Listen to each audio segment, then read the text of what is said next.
Hello, I'm Leanne Young, jazzing up the city and putting summer hot on the grill.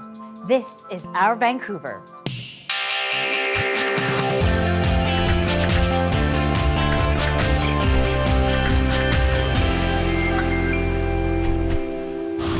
Coming up, finding tastes of home at a decades-old specialty grocer. And fish tacos and Mexican street slaw right at your doorstep. But first, jazzing up the town at one of the city's biggest summer festivals.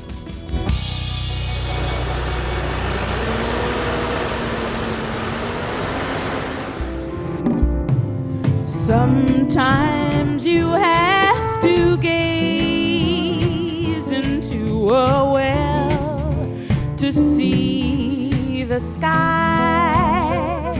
And that was American jazz vocalist Cecile McLaurin-Salvant. She's just one of the many talented artists you can expect to hear at this year's Vancouver International Jazz Festival, making its return after a 2-year pandemic pause.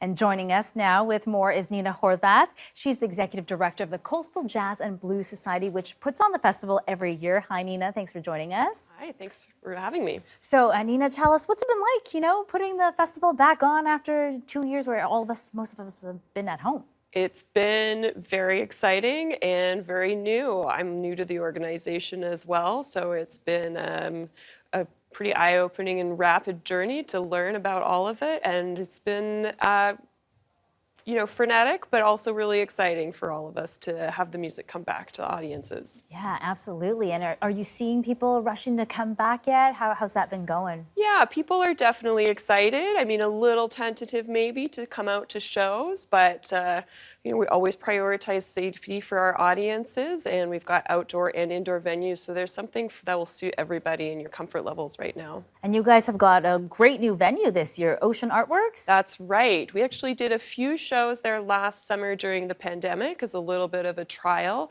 but this is the first year we have it open to full audiences. So it's an indoor-outdoor covered space on Granville Island, and we'll have a variety of shows there starting in the afternoon, going all the way into the late night, and a lot of content that we're doing with our co-producers Full Circle First Nations Performance. They've helped us curate some really great Indigenous artists for that program. And you've got a whole bunch of other locations as well, Granville Island, around the city. Tell me about some of the ones you're excited about. Oh, I mean, I'm excited for all of them because I'm still kind of coming to this as a first-time person too. Yeah. So we have Performance Works on Granville Island, which has some really great shows. Start with Adria Kane on the opening night of the festival and Jeanette King, and that's really eclectic, lots of different varieties of music at that venue. And Pyatt Hall downtown has our kind of intimate jazz acts. We got some of the heavy hitters from Canada and the States, starting off with Brad Turner and Leila Bialy the first couple days. Ironworks over on the east side is kind of where we hold some of our more experimental, exciting shows. It's got a lot of the great fusions between international and local artists playing together. You'll find some really magical things happening there. Plus, we have our outdoor venues as well, of course, David Lamb Park and the Downtown Jazz at the Art Gallery, which are both free weekends. And we've got some special headlining shows at the Playhouse and at the Queen Elizabeth Theatre. Wow, they sound great.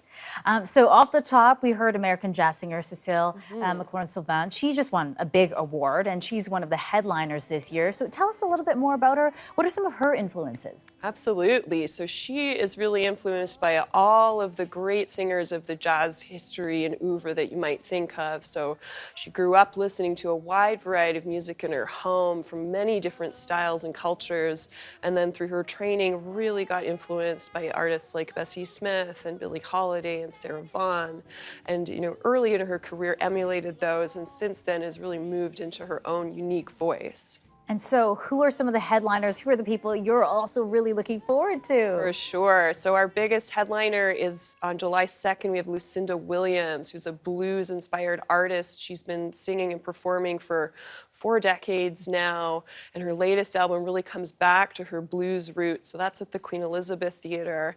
So that will be really exciting. We already talked about Cecile. We've also got Go-Go Penguin playing at the Playhouse. So they're festival favorites. They've been coming and joining us since early in their careers in 2015, and they've grown and grown and grown. So it's been so exciting to see that and have them come back and join us again. Cool. And that's an instrumental trio, really inspired, again, like by classic jazz, minimalist styles, soundtracks, club music, everything. And you had mentioned there are a bunch of free events too. So tell me about some of those. You bet. So, one of the most exciting things of the festival is we have more than 60 free concerts this year. And we start off the whole festival down at the art gallery with our outdoor stage there. It's programming free from about noon all the way to 9. We've got some amazing artists coming for that as well. Great food, we'll have beer gardens, the whole thing. So it really kicks off the start of the summer festival season. Gotta have the beer garden. Oh, you bet. Oh, yeah. And then paired with the music, it's perfect. All right. Well, thank you so much, Nina, for being here today. Nina Horvath with the Vancouver International Jazz Festival. Thank you. Hello, my name is Jason, and this is Our Vancouver. Time for one of our favorite features when we showcase a number of the photographs sent in by you, our audience.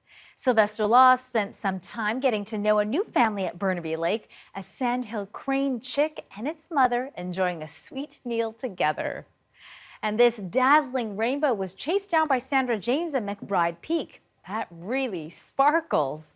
And finally, a little bird, a killdeer, sitting on her nest of eggs at Wreck Beach. Michelle Huang says she shot this in front of a yellow tape barrier placed around the site to keep the bird and her eggs safe. Brilliant. Send us more. You can email them to bcphotos@cbc.ca. That's bcphotos, all one word, at cbc.ca.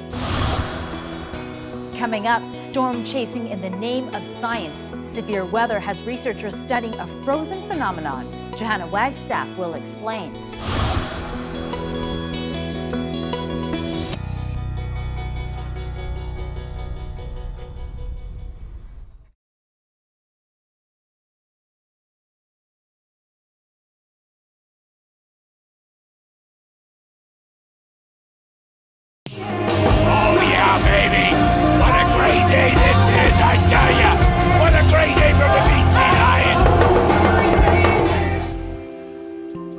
Storm chasing, 3D printing, and lab testing, all in a summer's work for researchers and students alike, part of the new Northern Hail Project. This is a partnership between Western University and Impact Weather, and it's a spin-off of the highly successful Northern Tornado Project that launched in 2017 with the aim to better understand tornadoes in Canada and expand our database, even if we don't have footage of a tornado happening. And that is the goal of this new research team that kicked off this summer's work in early June in Alberta, aiming to study hail, the frozen phenomenon that is produced by thunderstorms and that costs millions of dollars of damage every few years across Canada. Damage to homes, damage to cars, and crops as well. I caught up with the team just after one of their first storm intercepts of the season. We intercepted a storm that was dropping pea-size to about 10 millimeter size hail. And there was a lot of hail and wind-driven hail. So we were able to collect a hail sample in the field from that, and it's sitting in the cooler now. Hail in coolers. And that is important because some of the larger hail, and we can get golf ball to baseball size hail across the prairies, will be 3D printed and eventually sent back to the laboratory at Western University to test that hail against different building structures with the hopes of eventually making communities more resilient to hail. But it's not just about adapting to hail, it's also understanding the hail that we do get. Part of the research for this team is understanding where hail falls and how big it is, and to help verify our forecasts. The team actually set up hail pads across farmers' fields with a unanimous yes from everyone they asked. Of course, so many farmers impacted by hail damage. They'll collect the hail after a storm, these hail pads, and note the indents and the number and size of hail, again, to paint a bigger picture of what hail looks like in this country. Eventually, the project hopes to expand right across Canada in future summers, but for now, stay tuned. The next big hailstorm, we might have on-the-ground verification of what kind of hail we got, and as a forecaster, it's going to help me with my future forecasts as well. And now, you're Science Smart. If you have a science question on your mind, send me a tweet or an email, and I'll try to get it answered. Hello, my name is Jeanette, and this is Our Vancouver. And thanks, Johanna. You are watching Our Vancouver. I'm Leanne Young.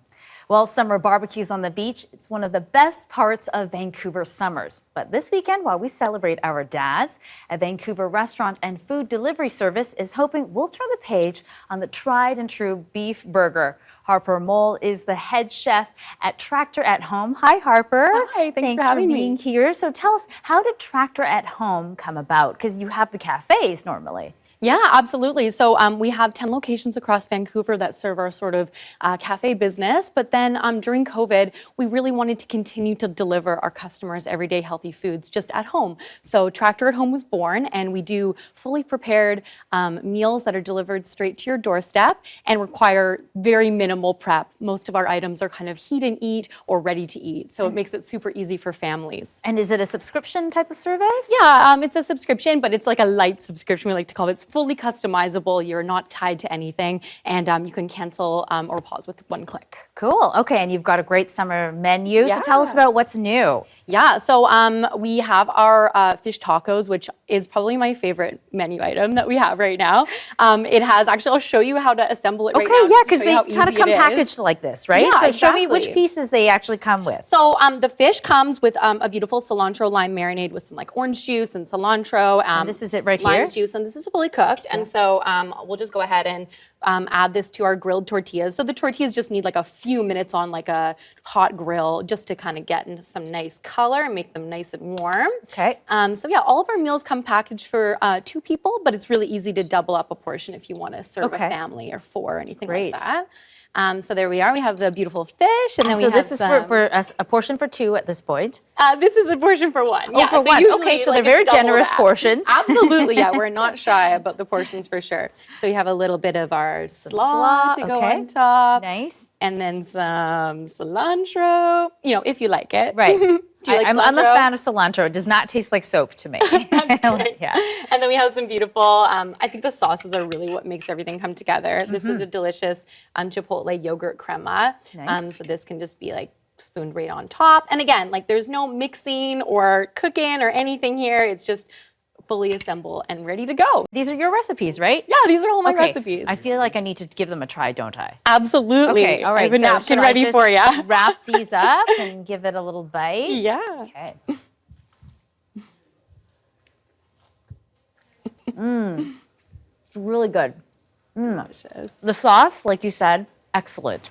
It really brings it together. It's so nice and bright and perfect for summer. Thank you. Okay, so what else have we got? So another thing that Tractor at Home does amazingly is our beautiful ready-to-eat salads. So we have a list of about 8 to 10 usually at any one time on our site, and those rotate seasonally with the nice ingredients that we have. So this is one of my favorites that we have on the menu right now. It's the cucumber, feta, and fennel entree salad. Okay, walk me through what's in it. So it has some Castle Vetrano olives, some sliced cucumber, crunchy fennel, and then a yogurt sumac dressing. And the sumac just adds a really beautiful, like bright pop citrusy flavor to it. Sumac, is that a grape? I believe it's a berry, actually. Okay, that's okay. dried. All Yeah, right. so it's delicious. Cool, that looks great. And then we also have our grilling menu. So a lot of our summer menu is designed with outdoor living in mind. So we want, you don't need to turn on your stove when it's during a heat wave. So this is a fully outdoor meal for you to have. The ribs, we cook them for 3 hours in our kitchen. Wow. They're super tender, falling off the bone, and then we ship them to you. And all you have to do is just flash them on your grill or in the oven just to warm them up. And then you have a beautiful rib meal that you've, would have taken you about 3 hours to make on your own. That looks gorgeous. Okay, can I try and tear it? Sure. Can I give it a little bite? Give it a little bite Okay. if you like. Oh my gosh. Okay, see, look, I don't even need a knife here. I literally just tore this. Yeah, get in there. It's delicious. I'm gonna lick my fingers. Yeah, we The sauce is homemaker outrageous. barbecue sauce as well. so good. And these are your recipes. Yeah, these are my So recipes. how did you end up being the head chef here? So yeah, I always loved cooking when I was growing up, and during COVID, I was asked to kind of step up to the plate. I was traditionally in more of a marketing background, but yeah, I love being creative in the kitchen, and I feel like this is just a super fun way for me to express my creativity for my job, which is always a win-win when that happens. Okay, so now with more and more people going out to eat now, many people feeling like COVID restrictions are mostly being lifted now. How long do you think you're going to keep the food delivery service going? I think that we're going to keep it going. You know, like our customers have spoken and they love our service. And so I think that we're going to continue to offer it. You know, it really just is for anyone that needs a helping hand at dinner time or even during the day. We have beautiful sort of like work from home lunches with salads with full protein, as well as some really nice like baked goods and breakfast parfaits that you can just grab out of the fridge on your way to the office, even like that. Okay, well, Harper, it all sounds delicious, and it was delicious of what I tried. So thank you for coming in today. Thank you. Harper Moll from Tractor at Home. Baby ran, she ran away. Why she ran, I got to say I'm lonesome.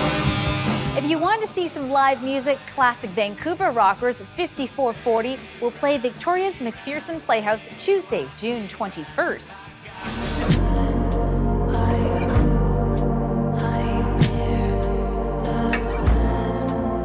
Then, Men I Trust, an indie band from Montreal, is coming to the Vogue Theatre in Vancouver on Wednesday, June 22nd.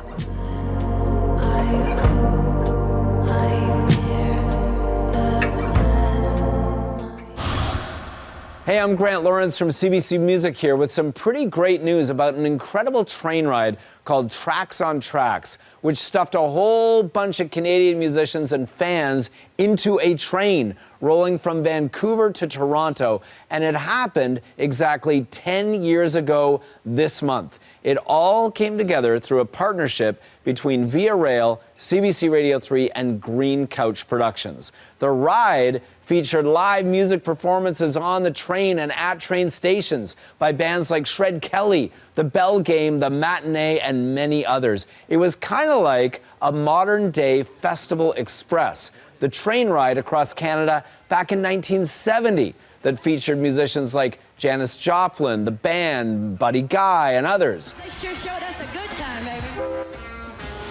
Like Festival Express, Tracks on Tracks was also filmed. And like Festival Express, the footage sat in the can for a long, long time. It took Festival Express 30 years to release their film. Luckily, we've only had to wait a decade for Tracks on Tracks to roll out theirs. Here's just a little taste of what it all looked like and sounded like during Tracks on Tracks.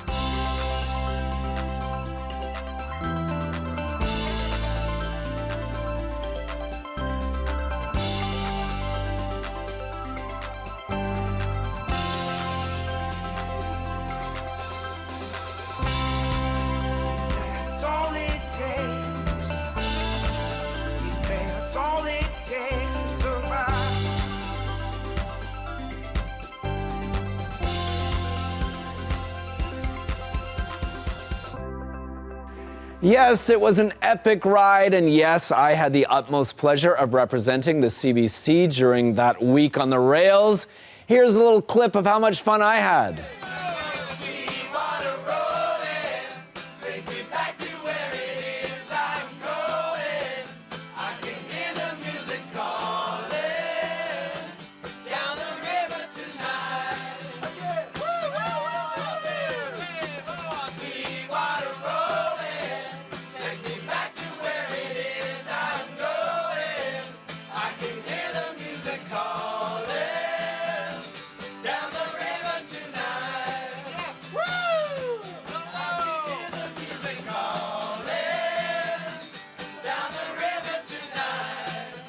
Yeah, that was filmed at about 3 a.m. as the train rolled across northern Ontario. I don't think I've aged a day. And the footage from that trip, Tracks on Tracks, the musical train adventure, is now finally edited and being released 10 years to the month of that actual ride.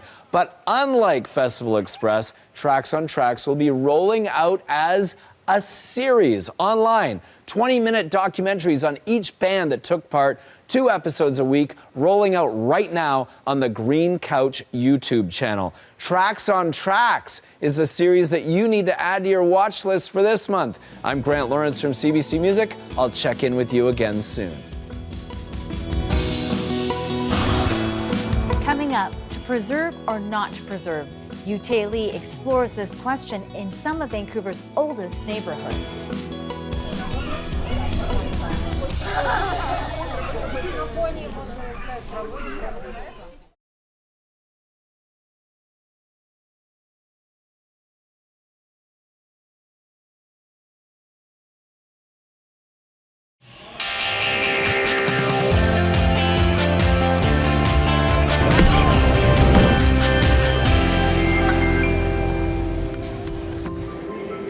Welcome back to Our Vancouver. I'm Leanne Young. UT Lee explores the issues in our neighborhoods that affect our daily lives. This week, older buildings and should they be preserved for their historical significance and character. For some, the Wacom House in Vancouver is a historical gem.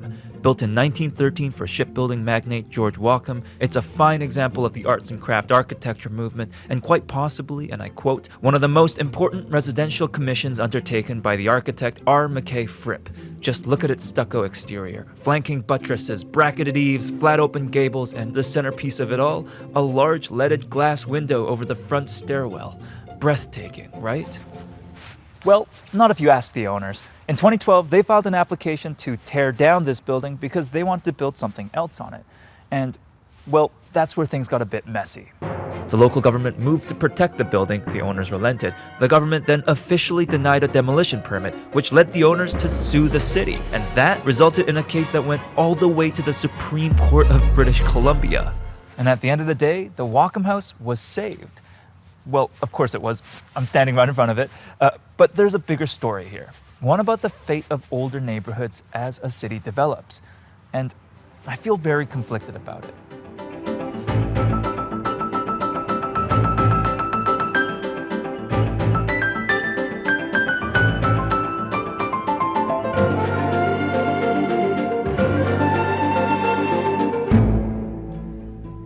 The struggle over the fate of the Wacom House is part of a much larger story unfolding across the country. As cities grow, old neighborhoods often face pressure to redevelop, and there's a big debate on how we should protect the history within these places. In the case of the Wacom House, it's part of a historic neighborhood called First Shaughnessy, a community that dates back to the early 1900s. It was built by the Canadian Pacific Railway Company, who intended it to be an exclusive neighborhood of mansions for the city's elites.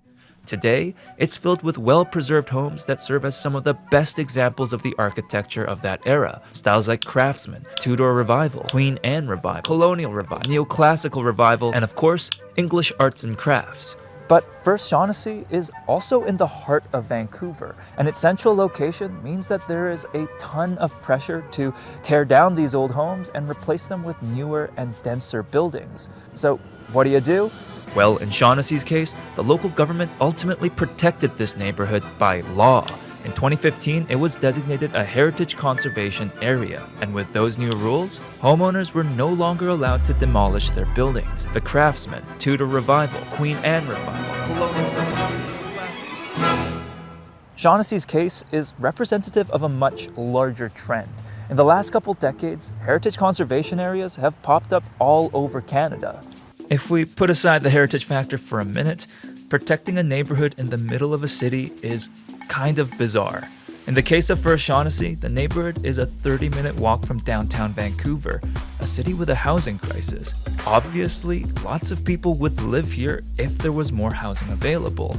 But protecting the character of this neighborhood prevents that from happening, and you can see that in the population. There are parts of Shaughnessy that have a population density of about 4.5 people per acre, while just across the street are neighborhoods with almost 17 times that amount of people. In fact, the population of First Shaughnessy has actually been decreasing over the last few decades. This is completely unnatural, if not a bit unfair. But of course, you can't take the heritage factor out of a heritage neighborhood. That's the dilemma. I don't think anyone would disagree that there is value in protecting historic places, regardless of your cold-hearted logic. But this is where things get tricky, because if you really think about it, what makes a place worth protecting?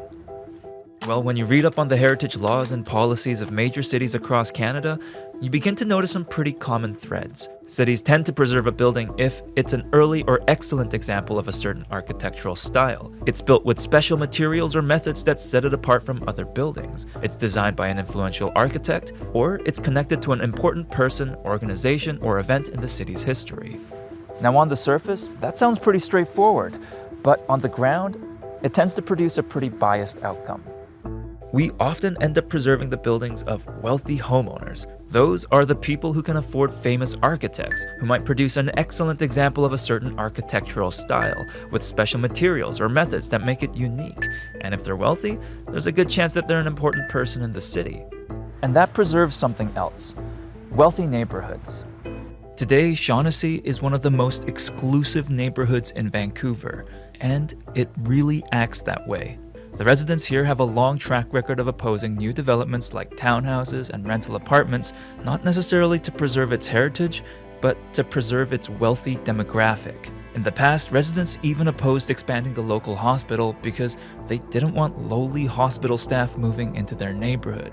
This attitude is enshrined in Shaughnessy's heritage laws. These rules don't just protect the architecture of buildings, they protect the large lot sizes, generous setbacks, and private gardens with rock walls, fences, iron gates, and perimeter plantings, also known as hedges. They even call for keeping out visitors by minimizing parking and discouraging vehicle traffic. From a heritage perspective, this is historically accurate. Shaughnessy was supposed to be a mansion district for Vancouver's elites. So by protecting the rich history of Shaughnessy, we are literally protecting the rich history of Shaughnessy.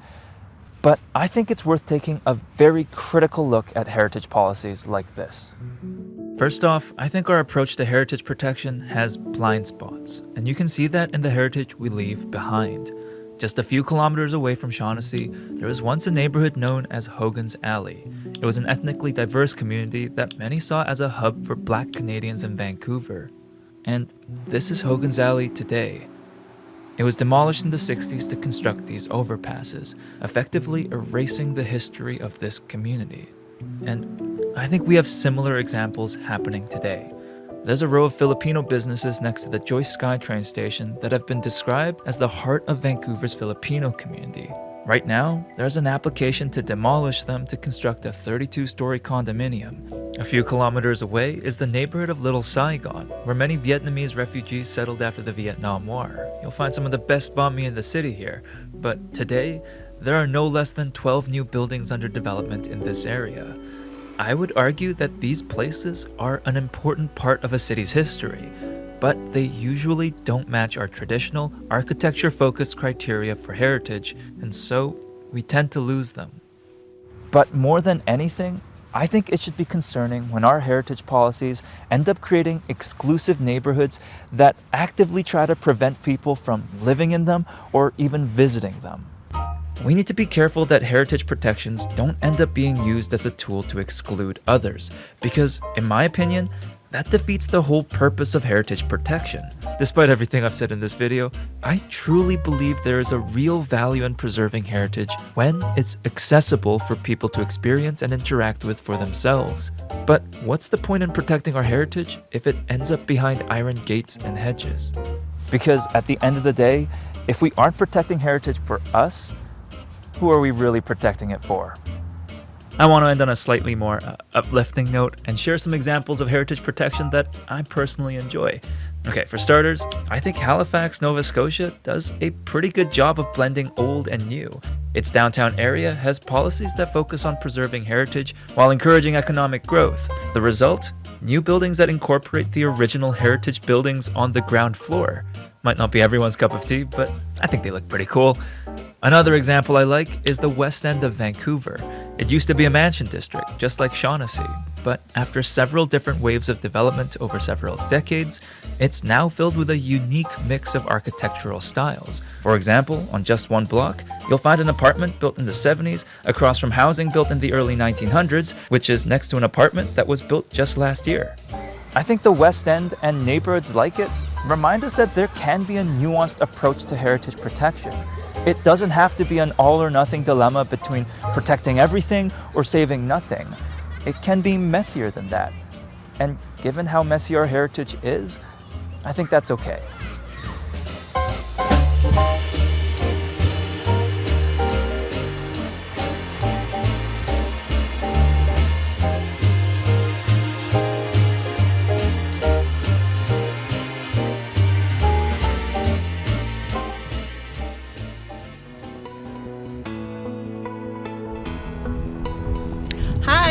name is Gina. This is our Vancouver.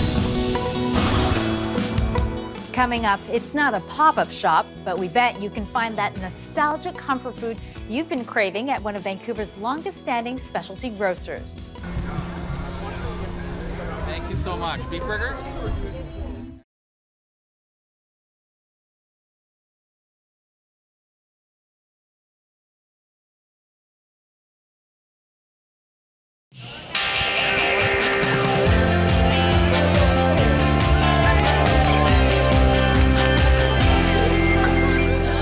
Welcome back to Our Vancouver. I'm Leanne Young.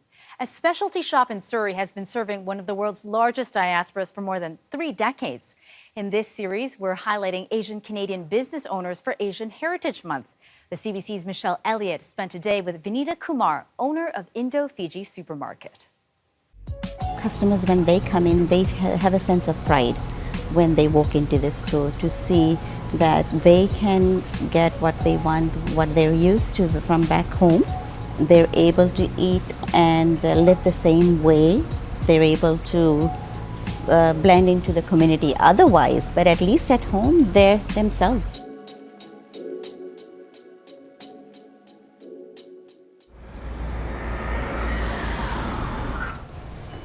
Hi, Vinita. Hi, Hi, Michelle. Nice to meet you. Same here. Hi, Ajay. Nice to meet you. For many Indo-Fijians in the Lower Mainland, Vinita Kumar's store feels like home. We've been in business for over 30 years, believe it or not. Wow, that's a long time. It is, it is. I myself sometimes feel like, wow, have you been here that long? We carry a lot of the Indian produce, vegetables, Fijian produce and spices, a lot of religious items too. A lot of people, when they come in first time, they're so excited. To a person that is from Fiji, it reminds them of Fiji. The smell, just the sight, because I think the store reminds them of back home, the setup, the way everything is displayed. It is very similar to what they would find back home. Yeah, I mean, I come from the Philippines and I moved here when I was 12 years old. And just this weekend, I went to a Filipino grocery store and I was like a kid in a candy store, just picking things up. Yes, and I remember this when I was a kid in the Philippines. And I'm sure that's so much a part of the experience for people coming here. Oh, yes, yes. So a lot of parents have been bringing the kids right from when they were little. Yeah. And now those kids have grown up, have the children of their own, they come in with them. So it's helping us grow, it's bringing them closer to their heritage. They get so excited when they see all the snack products, especially things like the bongo, the twisties, the cheesy snacks from Fiji. The bongos and the twisties, we're gonna have to try those. Oh, for sure, for sure. So tell me why the twisties are your favorites. So growing up, whenever my mom came home from work, so she would bring this for me. I would wait for her to come because after school, my mom used to come around 4:30, and she would come with a couple packets of twisties. They're more than just snacks. They're little reminders of where Vinita and her family have come from and where they are today.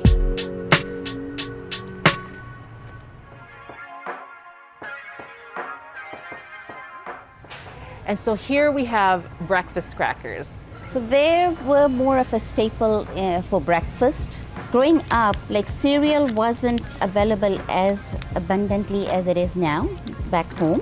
So then we would break them up and throw it into our tea, eat it with a spoon just like you had cereal. And I'm sure you'd like to try some of this today. Absolutely, yes. Yeah. Oh, it's so good. I can imagine people having this first thing in the morning as they start their day. Oh my goodness, that is so comforting. Yeah. Vinita and Ajay took over the store over 30 years ago in Vancouver. Now, it has expanded to Surrey, which has one of Canada's largest Indo-Fijian diasporas. When we first moved from Fiji, my husband and I, in the early 90s, is when we saw an opportunity on Victoria Drive. So there were an elderly couple that were running a store by the same name, Indo-Fiji. They were ready to retire. It was a perfect opportunity for us to step in, and the rest is history, you see. Vanita's grandfather moved to Fiji from India in the 1930s, searching for new opportunities. This was decades after the first wave of Indian people were brought to the island by the British as indentured laborers in the late 1800s. Since then, a distinct Indo-Fijian identity, food, traditions, and language was formed. Elements that are reflected in Vanita's business today. Well, I know that I owe it to all my customers. I mean, a lot of it was hard work, but without them, the hard work doesn't really matter. And I'm glad that we were able to come this far. What do people need to learn about the Indo-Fijian community here in British Columbia? That they have been here for a long time too. They've grown with Surrey in a way. They've brought with them the Indian heritage, whatever they learned in Fiji, and here they're embracing the Canadian culture too.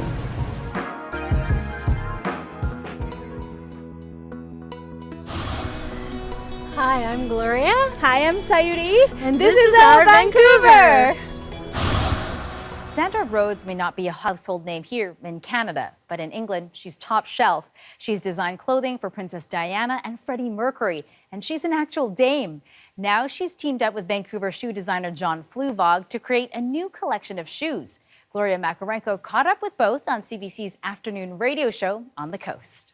My first pair of Fluvogs was stolen. What happened was that I was in New York with a wonderful customer, and she said to me, let's go to this amazing store, which was down in Soho in New York, and I bought this wonderful pair of green suede shoes with those fabulous sort of heels that all stick out, and pranced around them proudly with my green velvet suit. And then I took them back to London, and then I had a robbery, and the door was locked and they couldn't get through, and they had to escape through a window. It was a Christmas, and they took my shoes because they could manage those. So forever since, Fluvog is a wonderful memory, and it was joy when we teamed up. Oh, and look at what you've brought into studio with you. Now, Zandra, your hair matches the fuchsia ribbon on that pair of shoes. Can you just pick up that lovely shoe right there? Just describe that creation for me. This is an incredible black Munster with lovely wiggly soles, and then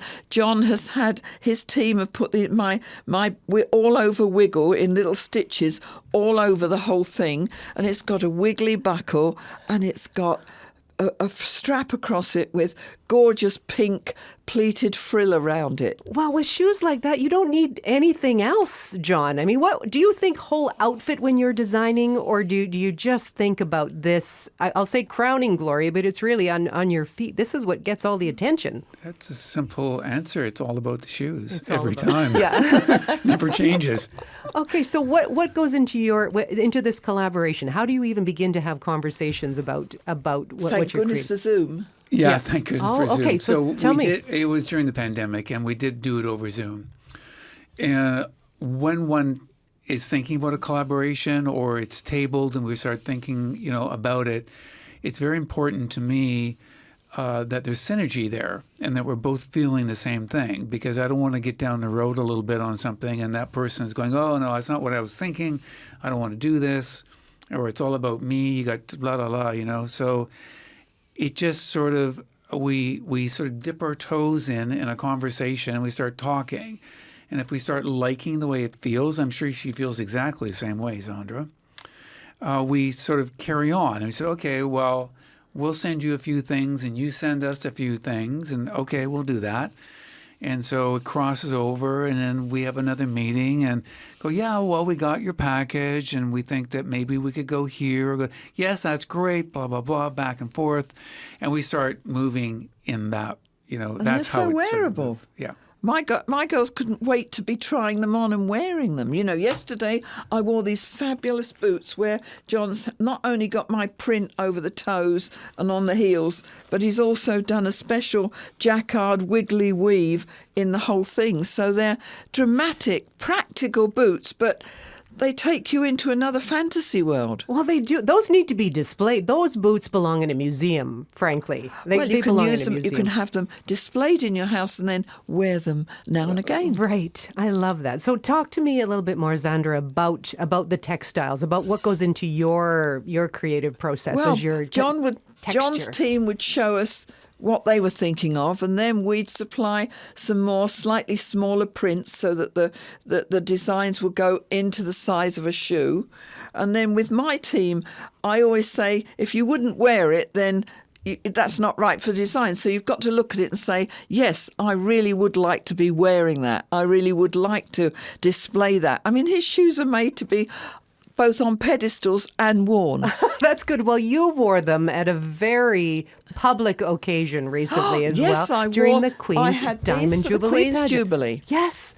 Oh, those are gorgeous. These are the lovely pink, like, I don't know whether you call them Mary Janes, and they've got the little bows, and then they've got Zandra Rhodes flowers all over them. So they're very feminine but comfortable. Oh, they're beautiful. It was wonderful. They're beautiful. What was that whole experience like? It was wonderful. The Queen must get very tired waving, you know, because I definitely waved at the crowd as I was going along. Did you practice your wave? I practiced my wave, and then I had my hat and I prayed that it wouldn't rain like it has today. Lovely blue hat with white flowers and a red plume, and then I had my red jumpsuit on, so I felt gorgeous for the day. Yeah, well, you were chosen as one of 7 National Treasure dames to ride in a vintage Jaguar. Like a national treasure. How do you feel about that? It was a great honour, and we all had to get there early because all the streets closed off, and Joan Collins was one, Twiggy, a wonderful, oh gosh, my memory goes now that I'm lucky enough to be in here, you know, not remembering all the other poor people that were in it. Well, the Canucks may have missed the playoffs this year, and the Leafs were eliminated in the first round. But in 1994, both teams faced off. So let's dip into our archives with this story from Ian Hannah-Mansing.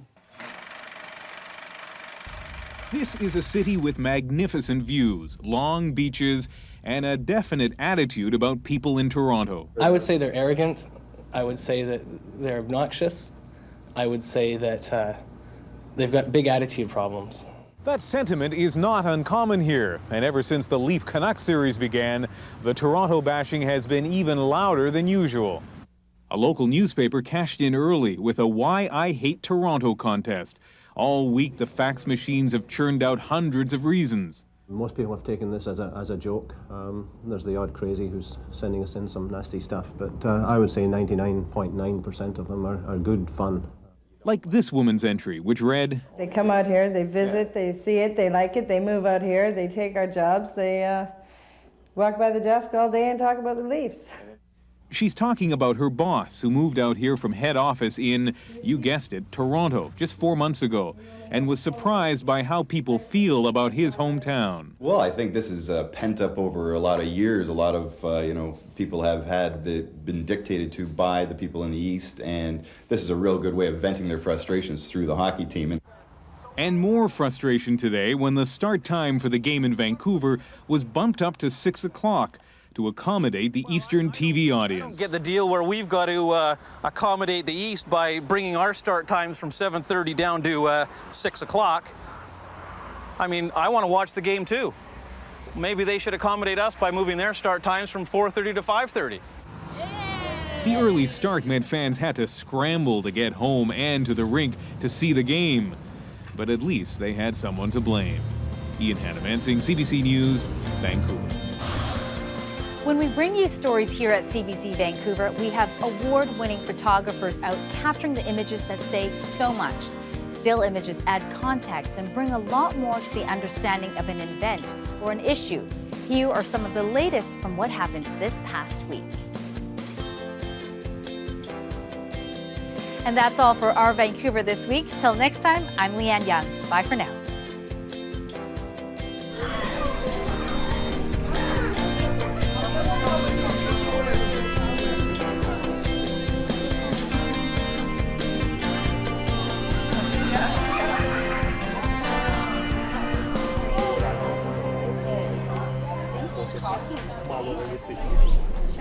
Let's see.